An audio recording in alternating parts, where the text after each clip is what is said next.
We will be a self-reliant, sovereign country that stands on its 2 feet. We will reward work, unleash entrepreneurs, harvest our resources, make our own goods, trade with each other, build homes for our youth, rebuild our borders and military, honor our history, and raise our flag.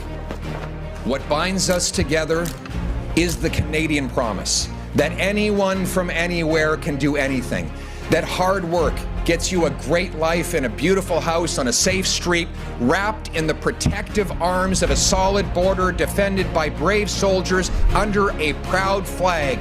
To preserve that flag and its promise, we must work together, fight together, and win together. That is what it means to put Canada first.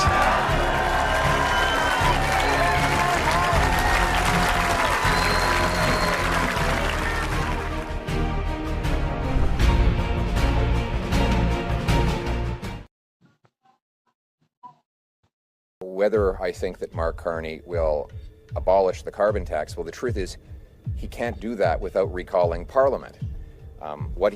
This is the carbon tax law. It's in place today. Until Parliament is recalled, this carbon tax law will be the law of the land. What he might do is hide the carbon tax by telling CRA to stop collecting it for 2 months before the election.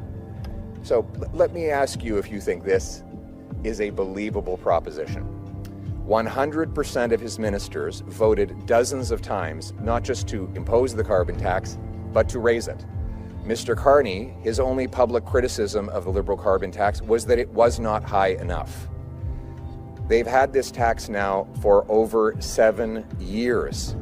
The law that they still have in place would quadruple it to 61 cents a liter. And you believe that they're not going to bring it back 2 days after the election? Well, I think Mr. Carney has some land he might sell you in Florida, some swampland he might sell you in Florida if you believe that whopper. The reality is that Mr. Carney loves carbon taxes, and if you elect him, you will pay a brutal price. And he has also said he will be bringing in a shadow carbon tax targeting Canadian industry, and he has specifically singled out steel. There will be tens of thousands of steel, aluminum, cement, and other industrial jobs lost under Carney's carbon tax. The combination of Trump tariffs and Carney's carbon tax will destroy our industrial sector and make us hopelessly dependent on the Americans, all while profiting Mark Carney's personal investments in other countries, investments that he still knows he has, investments that, like the carbon tax, he just wants to hide. The good news is that common sense conservatives will axe the tax for real, for everyone, for good.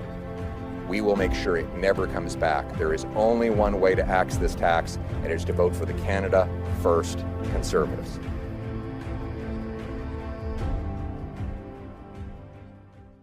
On the discussion we've had, and consistent with the promise that I made and others supported during the leadership campaign, we will be eliminating the Canada fuel charge, the consumer fuel charge, immediately, and we will be ensuring that those Canadians who have received rebates will continue to receive a rebate in the next quarter. The next payment is before the end of April. This will make a difference to hard-pressed Canadians, but it is part of a much bigger set of measures that this government is taking to ensure that we fight against climate change, that our companies are competitive, and the country moves forward. So it's my honor, on behalf of my colleagues, to sign this here.